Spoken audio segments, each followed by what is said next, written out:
अगर बीपीएससी इस पे एक्शन नहीं लेता है तो हमारे पास दो ही विकल्प बचता है कि या तो बीपीएससी का गेट घेरे, जैसे यूपीपीसीएस में गेट घेरा गया है, या एमपीपीसीएस में जिस तरह से गेट घेरा गया था उस तरह से गेट घेरा जाए और पुलिस तंत्र अपना लाठी डंडा चलाना स्टार्ट करे।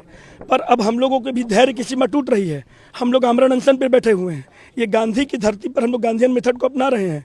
पर अगर आयोग इस एग्ज़ाम को निरस्त नहीं करता है, जैसा कि अध्यक्ष जी ने कहा है कि इनको कमेटी बनाकर निरस्त करना चाहिए, अगर नहीं करते हैं तो हमारे पास कोई विकल्प नहीं बचता है, घेरा घेरी ही करना पड़ेगा। हम लोग को सड़क पर आना ही पड़ेगा। हम लोग चाहते हैं कि चेयरमैन इमीडिएटली इस एग्ज़ाम को कैंसिल करे और री एग्जामिनेशन अनाउंस करे, क्योंकि जो बापू परीक्षा केंद्र है वो एक केंद्र नहीं है। ये मूर्ख बना रहे हैं और झूठ बोल रहे हैं। ये विद्यार्थियों के साथ छलावा कर रहे हैं, क्योंकि वो जो बापू परीक्षा केंद्र है वो 22 केंद्र के बराबर के हिसाब से है, क्योंकि एक केंद्र पर 514 लोग बैठते हैं और शिवहर में 14 केंद्र था, तो शिवहर ऐसा 2 जिला का वहाँ परीक्षा रद्द हुआ है। ये मूर्ख बनाने की कोशिश नहीं करे। केवल वही पढ़े लिखे नहीं हैं, हम लोग भी सब कोई पढ़े लिखे लोग हैं। क्या क्वेश्चन ये पूछते हैं कि गिरिराज सिंह का कौन सा मंत्रालय है? तो अगर क्वेश्चन बराबर होने के लिए आप क्या क्वेश्चन पूछेंगे यहाँ पर कि श्री चिराग पासवान जी का क्या मंत्रालय है, तभी तो बराबर होगा। तो ये क्वेश्चन आउट नहीं हुआ, ये प्रेडिक्टेबल क्वेश्चन नहीं हुआ। ये पूछते हैं कि श्रेयसी सिंह किस कॉन्स्टिट्यूएंसी से जीतती हैं, तो ये यही ना पूछेंगे कि एक आदमी किस कॉन्स्टिट्यूएंसी से जीतते हैं, तभी तो बराबर होगा।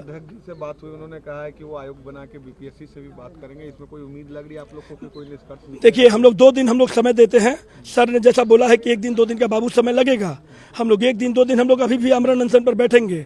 अगर बात हमारी नहीं सुनी गई तो चेयरमैन जिम्मेवार होंगे।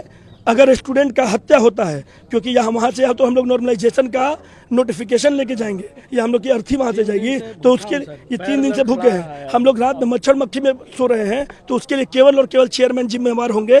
अगर कोई बच्चा सुसाइड करता है, आत्मदाह करता है या मरता है, तो उसके लिए वनली बीपीएससी का चेयरमैन जिम्मेवार है और कोई नहीं जिम्मेवार है। और अगर बच्चे मजबूर होते हैं कि जाकर उनका गेट घेर ले, तो उसके लिए भी केवल और केवल चेयरमैन जिम्मेवार है, क्योंकि बिहारी अस्मिता को चैलेंज कर रहे हैं बार बार। क्या कहते हैं वो, ये बार बार कह रहे हैं बिहारी अस्मिता को उपद्रवी है। यूपीपीसीएस में बच्चा जाकर गेट को घेर लिया, वो उपद्रवी नहीं है, वो उदंड नहीं है, वो आतंकवादी नहीं है, और हम लोग उपद्रवी हो जा रहे हैं। तो कहा कि आप लोगों ने प्रॉपर्टी को बीपीएससी की लूटा है, क्या लगता है आप लोग को मोनोपोली चल रहा है बीपीएससी का?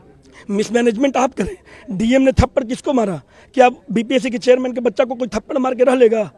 ये थप्पड़ मारते हैं आप और उपद्रवी हो जा रहे हैं हम लोग। 12 बजे एग्जाम होता है, 1 बजे पेपर मार्केट में लीक होता है, 12:30 में पेपर आप नहीं बांटते हैं, मिसमैनेजमेंट करते हैं आप। और बीपीएससी एक ऐसा बॉडी है जिस पर बहुत धब्बे लग चुके हैं। 66वीं का पेपर लीक होता है, 67वीं का पेपर लीक होता है, उसके पहले उनके जो मेंबर्स हैं क्या क्या करते हैं, पूरा दुनिया को पता है कि बीपीएससी का क्रेडिबिलिटी कैसा है।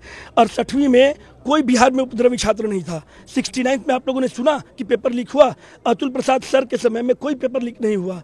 ये नॉन सीरियस चेयरमैन है, सिंपल सी बात ये है। ये झूठ मूठ का नॉन सीरियस स्टूडेंट कह रहे हैं, he is a non serious chairman, simple सी बात ये है। और हम एक चैलेंज ओपन आपको देते हैं, जैसा कि सर को भी हम लोगों ने बोल दिया है। बीपीएससी के सारे बोर्ड मेंबर सामने बैठे, कोई 5 स्टूडेंट को हम लोग को सामने रखें, मीडिया को बुलाएं, क्योंकि डेलीगेट्स को बुला के लाठी से मरवाते हैं, तो मीडिया के सामने लाइव हो, एएनआई के सामने लाइव हो। अगर तर्क में चेयरमैन जीत जाते हैं तो हम लोग उठ के चले जाएंगे, और अगर चेयरमैन हार जाते हैं, पूरा आप लोग निर्णय करेंगे और जनता निर्णय करेगी, तो इनको री एग्जाम कंडक्ट कराना होगा। लोकतंत्र में क्या होता है? डिबेट होता है, डिस्कशन होता है, डिस्कोर्स होता है। हम लोग का कैरेक्टर का जांच कराएं कि हम लोग ने किसी को एक थप्पड़ भी मारा है, कैरेक्टर का जांच कराएं कि किसी पॉलिटिकल पार्टी के लोग हैं हम लोग, तो इनको डायलॉग करने में क्या दिक्कत है? मीडिया का लाइव रहेगा, वो 5 आदमी लेके बैठे, हम लोग 5 स्टूडेंट बैठेंगे, जो तर्क में जीता वो चला जाएगा। सिंपल सी बात है, यही हम लोग की मांग है।